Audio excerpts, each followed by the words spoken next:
வளம் அமைப்பினால் பல்கலைக்கழக முதற்படிவம் விசேட வழிகாட்டலுடன் பூரணப்படுத்தப்பட ஆரம்பிக்கப்பட்டுள்ளது. வணக்கம். நான் இங்கே இப்போ எங்கே நிற்கிறேன்னு வந்தால் தலைமை ஆஃபீஸில் நிற்கிறேன்.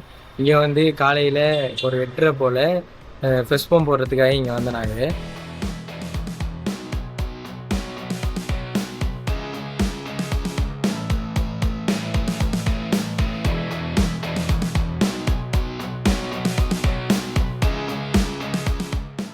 இங்கே வந்த உடனே அண்ணா எங்களுக்கு முதல்ல ஒரு செஷனாக ஒன்று எடுத்தவர்.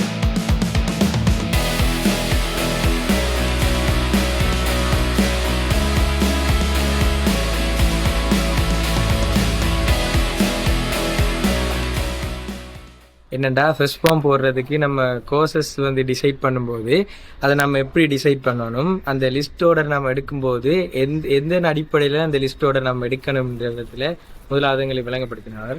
அதில் முதலாவது விஷயம் என்னென்னா, நாங்கள் படிக்கிறதுக்கு இது சரியானதா, எங்களுக்கு தேவையா எங்களுக்கு அடிப்பது, எங்களோட தேவையை பொறுத்து இது எங்களுக்கு விருப்பம் அப்படின்றத பொறுத்து அந்த லிஸ்ட் ஆர்டரை நாங்கள் எடுக்கணும்னு முதலாக சொன்னவர்.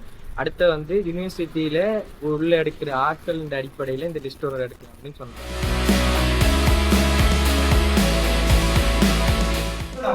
ஆறுதலா மினக்கெடுங்க. நான் உங்களோட படிக்க மினக்கெட்டு உங்களுக்கு கைட் பண்றதுக்கு ரெடியா இருக்கு. சோ நீங்க ஆறுதலா கதைச்சு யோசிச்சு தெரிவு செய்து பாடங்களை தெரிவு செய்யுங்க. நீங்க போடுற கோர்ஸ் ஒட்டுமொத்தமாக இந்த லைஃபை பார்க்கலாம்.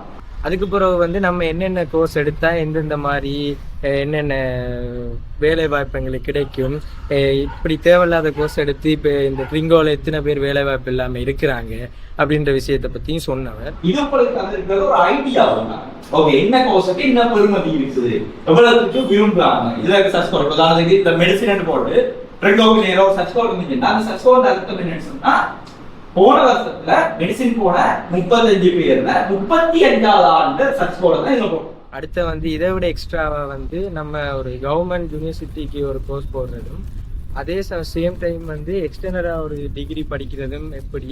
இப்போ நம்ம ஒரு யூனிவர்சிட்டியில ஒரு கோர்ஸ் போட்டோம்னு சொன்னோம்னா அது எப்படியும் எங்களுக்கு கிடைக்கிறது கிட்டத்தட்ட ஒரு வருஷம் எடுக்கும் அப்படின்னு சொன்னாங்க. அந்த ஒரு வருஷத்துக்குள்ள நாம எக்ஸ்டர்னலா ஒரு டிகிரி படிக்கலாம்.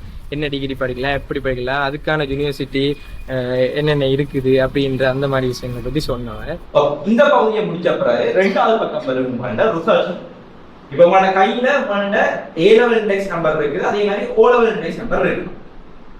எல்லாருக்கும் கொண்டு வந்திருக்கீங்களா? ஓகே, O-level இண்டெக்ஸ் நம்பர் தேவை. நீங்க அதை கொடுத்தோட உங்களோட ரிசல்ட்ஸ் வேற போட்டு அந்த ரிசல்ட் சரியாக செக் பண்ணி விடுங்க. உதாரணத்துக்கு நீங்க 2 தடவை O-level எழுதியிருந்தா 2 தடவை ரிசல்ட் கொடுக்கும்.